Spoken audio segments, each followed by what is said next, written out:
मौला जो अज़ादार मौला जो मुहिबो ये दुनिया छॾे क़ब्र में लहंदो आ त मलाइका जॾहिं मौला जे तौजन में वसी मौला जे मुहिब खां मौला जे अज़ादार खां सवाल कंदा आहिनि ॿुधा तुंहिंजो रब कहिड़ो आहे, तुंहिंजो किताब कहिड़ो आहे, तुंहिंजो इमाम कहिड़ो आहे। जॾहिं इहे उन खां सवाल कंदा आहिनि त उहो अली जो मुहिब अली जो मोमिन उन्हनि मलाइकनि खां सवाल कंदो आहे चवंदो आहे ॿुधायो तव्हांजो रब केरु आहे। चवंदा आहिनि असांजो रब अल्लाह आहे। चवंदो आहे तव्हांजो किताब कहिड़ो आहे। चवंदो आहे असांजो किताब क़ुर आहे।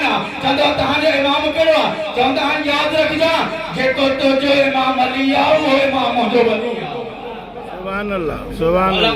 मां उन जे नाम अमाल में सब का वधिक सवाब जिक्र हुसैन जो कंदो आहियां। सुभान ई अल्लाह। मजलिसूं कोई आम मजलिसूं न आहिनि। ई मजलिसूं इंसान जे क़ुलूबनि खे ज़िंदा कंदा आहिनि।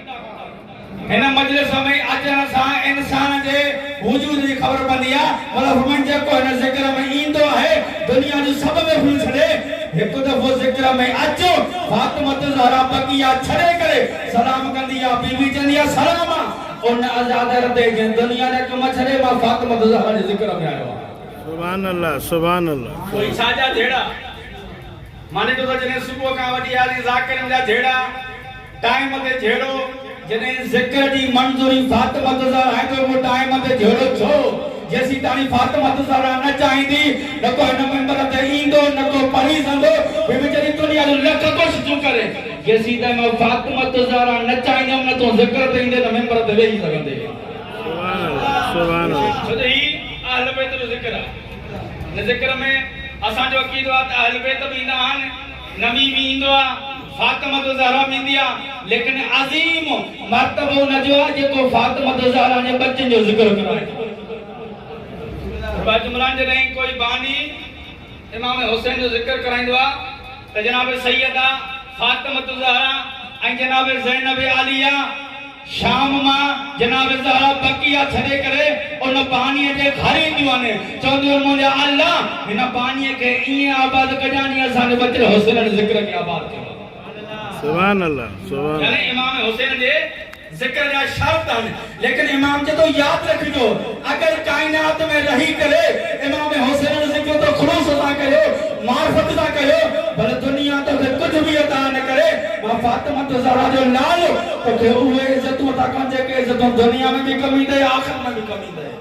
सुभान अल्लाह सुभान अल्लाह। सो केर भी ज़िक्र करे इमाम हुसैन जो चाहे वॾो ज़ाकिर हुजे या नंढो ज़ाकिर हुजे छो जो इमाम हुसैन जो ज़िक्र आहे।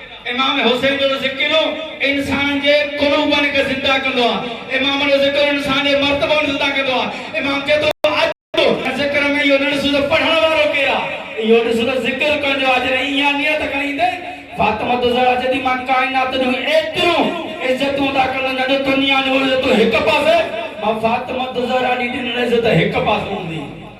सुभान सलवा पढ़ो मोहम्मद वारो बानी जो ज़िक्र न इंसान जो ज़िक्र न बल्कि इमाम हुसैन जो ज़िक्र समझी करे अचो। इमाम जदो कायनात जूं सभु इज़तूं दुनिया में न बल्कि सभु इज़तूं अल्लाह इमाम हुसैन जो ज़िक्र में रखी। जॾहिं इमाम हुसैन अलैहिस्सलाम जे सर खे दरबार में आंदो वियो त यज़ीद ये जुमला चया जनाब ज़ैनब आलिया के चई त मां तव्हांजे भाउ हुसैन के शहीद कयो आहे तव्हांजो ज़िक्र दुनिया में केरु कंदो ई कोन्हे।